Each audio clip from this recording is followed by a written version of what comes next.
Assalamualaikum warahmatullahi wabarakatuh. Kami dari kelompok 8 akan mempresentasikan hasil diskusi kelompok kami yang membahas masalah sistem pendidikan yang ada di Cina. Baik, yang terhormat Ibunda Ratika Ningsi, SPDI, MPDI. Perkenalkan, nama kami, saya sendiri, Swandi Eka Saputra, Stambuk 101 2018 0050. Teman saya, Miftahul Dias Fadila, Stambuk 101 2018 0032, dan teman saya yang satunya lagi, Muhammad Aras, dengan Stambuk 101 2018 0053. Baik, pada kesempatan yang berbahagia ini, untuk teman-teman sekalian, disimak ya videonya baik-baik, bahwa mengenai sistem pendidikan yang ada di Cina. Seperti yang kita ketahui bahwa Cina merupakan negara terbesar yang ada di dunia. Meskipun termasuk ke dalam negara dengan jumlah rakyat terbesar di dunia, tapi kebanyakan keturunan Cina bisa bertahan selama bertahun-tahun di negara lain, baik untuk berlibur atau berpariwisata, belajar maupun untuk berdagang.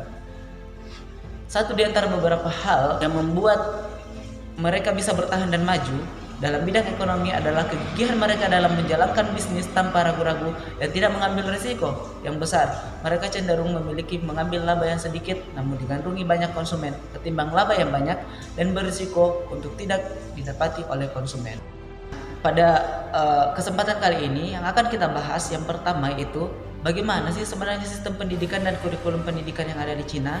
Yang kedua adalah bagaimana konsep pemikiran dan teori pendidikan yang diterapkan di negara Cina. Yang terakhir adalah bagaimana perbandingan kurikulum antara Cina dan Indonesia. Kemudian, perbandingan pelaksanaan pendidikan di Cina. 1. Makna pendidikan. Kita ketahui secara etimologi, pendidikan atau pedagogi berasal dari bahasa Yunani, terdiri dari kata peis, artinya anak, dan again, artinya membimbing. Jadi, pedagogi yaitu bimbingan yang diberikan kepada anak. Secara definitif, pendidikan pedagogi diartikan para ahli, salah satu diantaranya Lengepet, mengartikan pendidikan adalah mempengaruhi anak dalam usaha membimbing menjadi dewasa. Usaha bimbingan adalah usaha yang didasari dan dilaksanakan dengan sengaja antara orang dewasa dengan anak yang belum dewasa. Berdasarkan Undang-Undang Sisdiknas atau Sistem Pendidikan Nasional, pendidikan bermakna lebih luas, yaitu pendidikan berfungsi untuk membentuk manusia yang insan, kamilan, yaitu manusia yang tidak hanya cerdas dan pandai tapi juga memiliki kepribadian, akhlak yang baik, dan keterampilan yang berguna bagi masyarakat, yang tentunya semua ini dilandasi oleh kemantapan beragama dan menjadikan agama sebagai pegangan. Perbandingan pendidikan. Perbandingan pendidikan adalah ilmu yang membahas masalah-masalah sistem pendidikan dan pengajaran yang ada dalam suatu negara serta teori-teori pendidikan yang diterapkan dalam kehidupan bermasyarakat sebagai landasan sistem pendidikan. Adapun menurut ahli yang pertama dari Carter Fagot, perbandingan pendidikan adalah studi yang bertugas mengadakan perbandingan teori dan praktek pendidikan yang ada dalam beberapa negara dan dengan maksud untuk memperluas pandangan dan pengetahuan di luar batas negerinya. Yang kedua yaitu Kendall.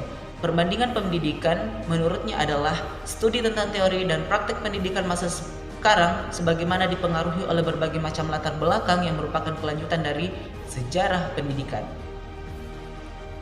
Untuk itu teman-teman, kita perlu tahu apa sih sebenarnya Cina. Cina merupakan negara Republik Rakyat Cina, adalah negara yang sangat luas dengan luas kurang lebih 11 juta kilometer kubik yang meliputi Tibet, Manchuria, Xinjiang atau Turkistan bagian timur. Republik Rakyat Cina adalah negara yang mempunyai jumlah penduduk terbesar di dunia dengan pertumbuhan penduduk rata-rata kurang lebih 3% per tahun. Penduduk Cina terdiri atas bangsa Cina yang merupakan induk bangsa Mongolia yang berkulit kuning dan bangsa Manju. Oleh pendidikan yang terlalu banyak dan tingkat kepadatan yang tinggi merupakan masalah yang sangat berat bagi pemerintah Republik Rakyat Cina. Cina merupakan negara dari daerah budaya dan pemukiman turun-temurun dari budaya kuno sejak zaman dahulu sampai sekarang yang termasuk negara di Asia Timur. Salah satu peradaban tertua di dunia adalah peradaban Cina, yaitu terdiri atas sejarah Cina dan budaya beberapa negara yang ada sejak 6 milenia. Berbeda dengan bangsa Romawi yang runtuh dan Yunani kuno yang juga punah, peradaban Cina masih ada hingga saat ini. Cina adalah salah satu sejarah kebudayaan tertua di dunia. Dari penemuan arkeologi dan antropologi, daerah Cina telah didiami oleh manusia purba sejak 1,7 juta tahun yang lalu. Peradaban Cina berawal dari berbagai negara kota di sepanjang lembah Sungai Kuning pada zaman Neolitikum. Sejarah tertulis Cina dimulai sejak dinasti Shang pada tahun 1750 Masehi sebelum Masehi sampai 1045 sebelum Masehi. Cina yang punya luas daratan 9,8 juta kilometer kubik ini memang pendidikannya lebih maju dibandingkan Indonesia. Mereka lebih fokus dalam menangani pendidikan. Kami rasa harus punya komitmen dan bisa konsisten agar bisa memajukan pendidikan di Indonesia. Undang-undang Sikdiknasnya Cina mewajibkan anak umur 6 tahun mengikuti pendidikan sekolah dasar tanpa dipungut biaya sekolah. Nah, bagaimana sistem pendidikan dan kurikulum pendidikan yang ada di Cina? Yang pertama, sistem pendidikan dan kurikulum di Cina. Manajemen pendidikan di Cina ialah tersentralisasi mulai dari level pusat, provinsi, kota madya, kabupaten, dan termasuk daerah otonomi setingkat. 4 sektor yaitu basic education, technical and vocation education, higher education, and adult education. Di samping itu juga terdapat pendidikan prasekolah yang materinya meliputi permainan, olahraga, kegiatan kelas, observasi, fisik, serta aktivitas sehari-hari. Pendidikan di Cina gratis selama 9 tahun pertama, walaupun murid tetap harus mengeluarkan uang untuk membeli buku pelajaran. Selepas tingkat junior, orang tua harus membiayai sendiri pendidikan anaknya. Ini membuat banyak anak-anak pedesaan atau anak-anak tak mampu untuk bersekolah. Sama halnya dengan di Indonesia. Anak-anak di Cina belajar 5 tahun dan 5,5 hari per minggu. Tahun akademik dibagi menjadi 2 semester sama dengan di Indonesia, yang terdiri dari 9,5 bulan dimulai pada tanggal 1 September dan Maret dengan libur musim panas dan mulai Juli dan Agustus, dan libur musim dingin pada bulan Januari dan Februari. Di negara Cina, pendidikan dibagi menjadi beberapa jenjang, yaitu sebagai berikut.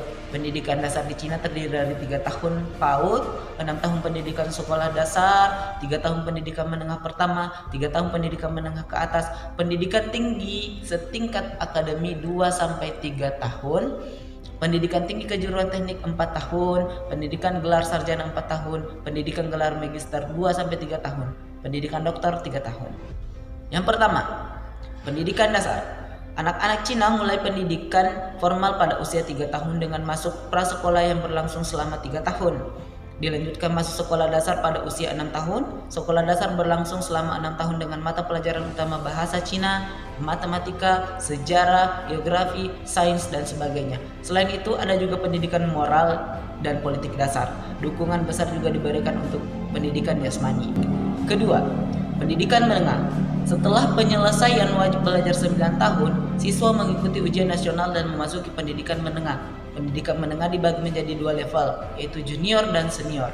Level junior dimulai pada tahun usia 12 tahun dan berlangsung selama 3 tahun. Untuk masuk ke tingkat senior, mereka harus lulus tes yang akan menentukan apakah mereka dapat lanjut ke tingkat senior atau mengikuti kelas kejuruan. Level senior dimulai pada usia 15 tahun, berlangsung selama 2 atau 3 tahun. Pendidikan menengah dibagi dalam 3 kategori. Itu yang pertama adalah SMA umum, merupakan sekolah yang mempersiapkan siswanya memasuki jenjang perguruan tinggi. Kemudian yang kedua, SMA spesialis atau teknik, merupakan sekolah yang mengoperasikan siswanya dengan keterampilan dan diikat khusus di bidang teknik agar siap terjun di dunia kerja. Kemudian yang ketiganya adalah SMA vokasi atau profesional, merupakan sekolah menengah yang mempersiapkan siswanya dengan keterampilan dan diikat khusus di bagi vokasi untuk siap terjun langsung di dunia kerja. Kemudian di Cina ada yang namanya pendidikan khusus. Cina juga memiliki sistem pendidikan khusus untuk anak-anak dengan kemampuan khusus dan untuk anak-anak terbelakang. Anak-anak dengan kemampuan khusus akan diperbolehkan untuk melompat kelas. Anak-anak dengan kemampuan terbatas akan diarahkan untuk mencapai kemampuan standar minimum. Yang keempat yaitu pendidikan tinggi. Pendidikan tinggi diselenggarakan oleh berbagai perguruan tinggi seperti universitas misalnya bidang umum dan teknik, institusi spesialis misalnya kedokteran, bahasa asing, pertanian dan sebagainya, universitas vokasi misalnya diklat guru dan akademik. Ujian masuk di perguruan tinggi sangat kompetitif, berlangsung pada bulan Juli dan diadakan pemisahan antara kelas sosial dan sains. Jadi beda antara kelas sosialnya dan kelas sainsnya. Penempatan jurusan ditentukan oleh hasil tes. Siswa yang mengikuti ujian mendaftar untuk beberapa jurusan yang dipilih. Sistemnya serupa dengan UMPTN di Indonesia. Beberapa yang terkenal misalnya Beijing University, Shanghai University. Umumnya siswa harus menjalankan 4-5 tahun untuk mendapatkan gelar sarjana. Untuk masuk tingkat master dan doktoral, mereka juga harus lulus ujian. Selain universitas, ada kolej yang menawarkan 2 atau 3 tahun dengan jenis pendidikan kejuruan yang setara dengan diploma dan dapat meningkatkan gelarnya menjadi sarjana. Mungkin itu materi dari saya yang akan dilanjutkan oleh saudara saya Miftahudiyas Padilla dan Muhammad Aras. Bismillahirrahmanirrahim. Assalamualaikum warahmatullahi wabarakatuh. Baik, saya akan melanjutkan presentasi dari saudara Sondika Syaputra mengenai sistem pendidikan di Tiongkok, Cina. 2. Kurikulum pendidikan.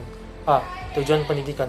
Untuk memenuhi peradaban berbasis pengetahuan sebagai jawaban dari tantangan abad 21, Cina mengubah sistem tujuan kurikulum pendidikan yang sesuai dengan harapan masyarakat Cina, yang memungkinkan setiap individu untuk menemukan, menggali dan memperkaya potensi kreativitasnya, serta menemukan kelebihan individualismenya. Pendidikan Cina selama 2 dekade terakhir dipandu oleh 2 prinsip dasar yang dipandu oleh Deng Xiaoping, bahwa pendidikan harus berorientasi pada modernisasi, kedudukan luar, dan ke masa depan. Tujuan pendidikannya yaitu untuk mengaktifkan pembelajar dengan cara yang aktif dan hidup dan berkembang secara moral, intelektual, dan fisik dengan pengembangan semua potensi dan untuk mempersiapkan generasi baru yang memiliki cita-cita kebajikan moral dan yang dididik dalam disiplin. Tujuan pendidikan pada hakikatnya ada 2 elemen, yaitu 1. Penekanan pada pengembangan semua potensi peserta didik. 2. Pergeseran fokus dari pengetahuan dasar dan pengembangan keterampilan dasar nilai-nilai. Kurikulum diarahkan untuk memfasilitasi potensi yang dimiliki siswa agar berkembang optimal. Di Cina, tidak terlalu menekankan kepada hafalan dan orientasi untuk lulus ujian atau kognitif, karena dianggap dapat membunuh karakter anak. Sistem sekolah di Cina mewajibkan setiap muridnya untuk berlatih olahraga selama paling tidak 1 jam sebelum pelajaran dimulai. Kegiatan lain seperti memasak juga menjadi salah satu bagian penting yang harus dialami oleh siswa di samping menekuni bidang seni budaya.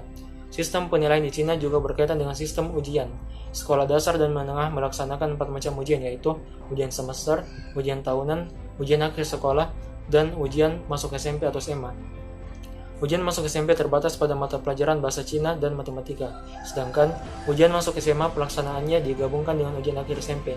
Untuk masuk perguruan tinggi, dilakukan ujian seleksi nasional dengan pemisahan antara pilihan ilmu sains dan ilmu sosial.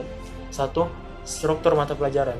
Kerangka dasar dan struktur kurikulum di Cina adalah kurikulum untuk jenis pendidikan umum, kejuruan, dan khusus pada jenjang pendidikan dasar dan menengah terdiri atas A. Kelompok mata pelajaran Cina dan moral. B. Kelompok mata pelajaran ilmu pengetahuan dan teknologi serta matematika. C. Kelompok mata pelajaran sosial dan politik. D. Kelompok mata pelajaran jasmani, olahraga, dan kesehatan. Dan E. Kelompok mata pelajaran bahasa Cina dan bahasa asing. 2. Jumlah mata pelajaran. A. SD memiliki 10 mata pelajaran wajib, diantaranya adalah moral, mata pelajaran moral, matematika, dan Cina atau bahasa Cina. B. SMP memiliki 13 mata pelajaran wajib, diantaranya yaitu mata pelajaran moral, bahasa Cina, asing, dan politik. C.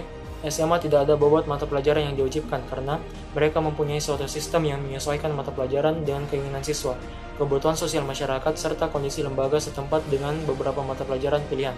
Untuk kelulusan SMA, Cina memakai sistem ujian nasional atau UN, dan masuk ke perguruan tinggi menggunakan sistem ujian masuk atau seleksi masuk.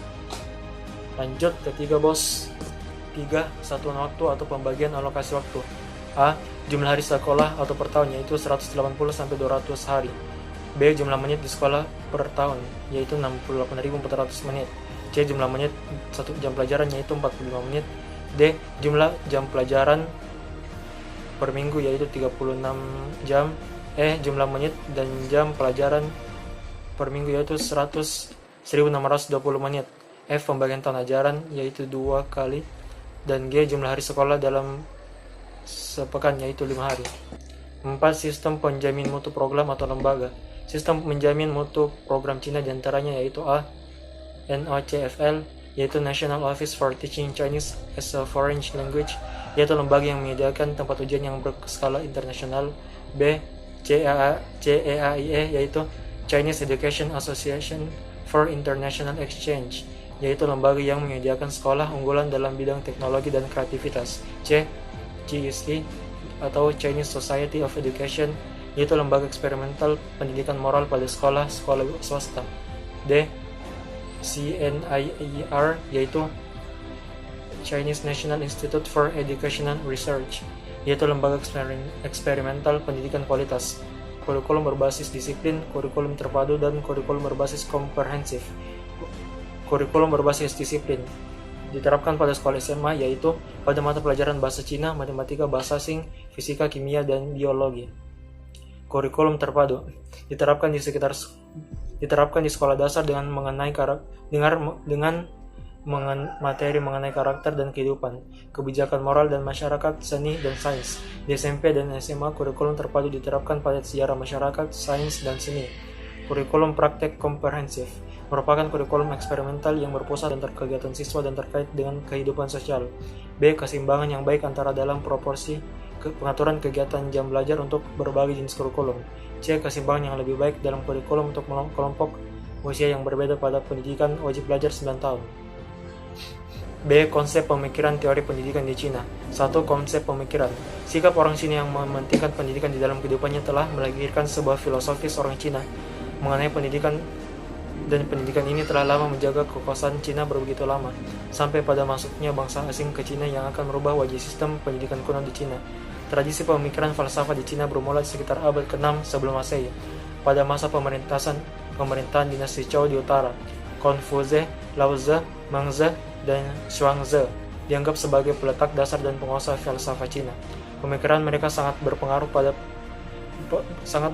dan membentuk ciri-ciri khusus yang membedakannya dari falsafah India dan Yunani. Dalam upaya melihat bahwa teori dan kehidupan praktis tidak dapat dipisahkan, kita perlu melihat bagaimana orang Cina memahami hubungan antara teori dan praktik dalam suatu pemikiran yang bersifat falsafah. Dalam masyarakat Cina, falsafat yang berkembang adalah aliran Konfusianisme, yaitu ajaran yang berkembang dari ajaran Konfusius. Sebagai ajaran falsafah pula, Konfusianisme telah berperan sebagai landasan falsafah pendidikan di Cina selama kurang lebih 2000 tahun lamanya. Karena itu, ia benar-benar diresapi oleh bangsa Cina secara turun-temurun selama ratusan generasi. Konfusianisme lah yang mengajarkan bahwa antara teori dan praktek tidak dapat dipisahkan dalam kehidupan individu atau masyarakat. Dalam Konfusianisme, seperti dalam banyak falsafah Cina yang lain, pemikiran diarahkan sebagai pemecahan masalah-masalah praktis. Karena itu, falsafah Cina cenderung menolak kemutlakan atau pandangan hitam putih secara berlebihan. Kebenaran harus diuji dalam peristiwa-peristiwa aktual dalam panggung kehidupan, dan baru setelah teruji ia dapat diakui sebagai kebenaran. Disco. 2. Teori pendidikan. Cina sudah berhasil membuat prestasi yang mengagumkan, yaitu dengan merubah kondisi sosial ekonomi masyarakatnya yang tadinya hanya sebagai masyarakat berkembang menjadi negara yang maju dan mampu mensejahterakan masyarakatnya. Keberhasilan Cina tidak terlepas dari upaya para pemimpin Cina dalam melakukan reformasi terutama pendidikan. Keyakinan mereka dalam membangun dunia melalui sektor pendidikan terlihat dari upaya ekspansi yang berkelanjutan yang dilakukan sejak tahun 1980 sampai awal tahun 1990. Selama periode ini, pendidikan Cina terus mengalami kemajuan yang cepat dan banyak inovasi. Kemajuan negara Cina dalam pendidikan tidak terlepas dari upaya mengembangkan pendidikan berbasis karakter. Pendidikan karakter merupakan upaya membantu perkembangan jiwa anak-anak, baik lahir maupun batin, dari sifat kodratnya menuju ke arah peradaban yang manusiawi dan lebih baik. Pendidikan karakter merupakan penyatuan antara niat kata-kata, dan perilaku dalam kesatuan. Dewantara dalam Mulyasa mengemukakan beberapa hal yang harus dilaksanakan dalam pendidikan karakter, yakni ngerti ngosok ngelakoni atau menyadari, menginsyafi, dan melakukan. Hal tersebut senada dengan ungkapan orang Sunda di Jawa Barat bahwa pendidikan karakter merujuk pada adanya keselarasan antara tekad ucap lampah atau niat kata-kata dan perbuatan. Pendidikan karakter di Cina dimulai dengan merumuskan filsafat pendidikan karakter yang meliputi pembahasan mengenai hakikat dari pendidikan karakter, yaitu to transform a huge population from being a burden to being superior human resources, yang ditekankan pada pengembangan kecerdasan, yaitu kecerdasan berbahasa, matematika, spiritual atau ruang, kinestetik, musik, interpersonal, dan kecerdasan mengenal alam. Secara singkat, pengembangan pendidikan karakter di Cina menekankan pada pengembangan aspek-aspek individu yang dirangkum dalam slogan morally, intellectually, physically, dan aesthetically. Sumber konsep pendidikan karakter ini sendiri dilakukan pada pernyataan Deng Xiaoping bahwa secara keseluruhan reformasi sistem pendidikan mendesak dilakukan untuk membawa pikiran bahwa reformasi adalah untuk tujuan yang mendasar memutar setiap warga negara dalam manusia yang berkarakter dan membina anggota masyarakat yang lebih konstruktif. Di samping itu juga didasarkan pada pendapat Jiang Zemin bahwa kita harus menempatkan pendidikan dalam posisi yang strategis dan memberi prioritas untuk pengembangannya. Bekerja keras untuk menaikkan ideologi, moral, ilmu pengetahuan, dan budaya nasional secara keseluruhan.